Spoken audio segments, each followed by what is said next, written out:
Welcome. Today's seminar topic is on expectations. Well, if you're like me, there have been many times in my life when I've expected something to turn out in a certain way and it has not. The result was often disappointment, a bit or a lot of frustration, sometimes turning into anger and/or depression. Early in my Christian walk, I believed that God makes dreams come true, but in his own way and time. And if he does not make some of my heart's desires to be fulfilled, it's because his heart's desire is so much better than I could ever have imagined for me and for everyone else. And I was starting to see that he may change my heart's desire to be more of his heart's desire. And that is so good, so very good. Sometimes I feel like I have gone beyond breaking point and waiting point. But from my experience, God always breaks through. I myself may get down when my expectations of myself or others are not met. But when God comes through, he often lifts me up. But sometimes when my expectations are selfish and I'm trying to lift myself up, I have a beautiful, humbling experience of God. Please, may I share a little story. My father was born in 1925. And when the Great Depression came around in 1930, there was very little employment anywhere. I think that his parents were renting or paying off a small house in Footscray.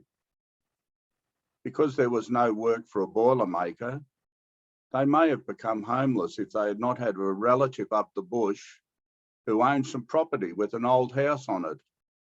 So they moved up country. Things were very tight financially, but the blessing of being up the bush was that there were plenty of rabbits, sometimes in plague proportions.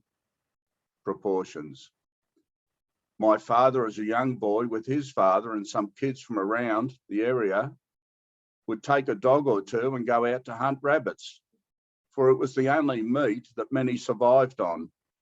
And there was no such thing as canned dog food or even dry dog food in those days. So the dogs were fed with some of the rabbits they caught.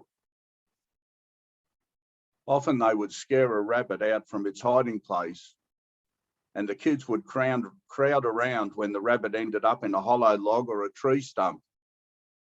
My father's dad would say to the kids who were eager to help and crowded closely around, "Stand back and let the dog see the rabbit." The dog knew how to catch the rabbit and was very good at it. But often the over-enthusiastic kids would get in the way and hinder or make it harder for the dog to catch the rabbit. Sometimes when I was young and dearly wanted to help my dad to do something or fix something, I really loved doing things with my dad, there would come a time when he would say, "Stand back and let the dog see the rabbit." As in my over-enthusiasm to help, sometimes I got in the way and actually hindered the work my dad was doing. Or sometimes I thought I could help him.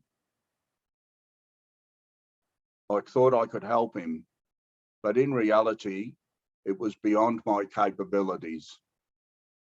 My dad often patiently and lovingly allowed me to let me help up to a point, until when it became a man's job.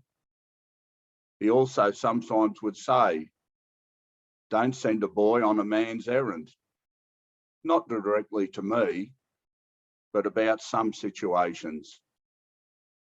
Our Heavenly Father lovingly allows me to help, but sometimes I can get in the way and actually slow things down.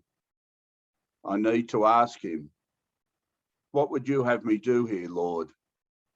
And listen and obey, trustingly knowing that God is working on bringing about my heart's desire, his heart's desire, as quickly as possible. As I once heard it said, let go and let God. For all God does is good, very good. I do not have to make it happen. It's more like I have to let it happen. For Jesus said, follow me, so I can allow him to work in me and through me. Thank you for listening.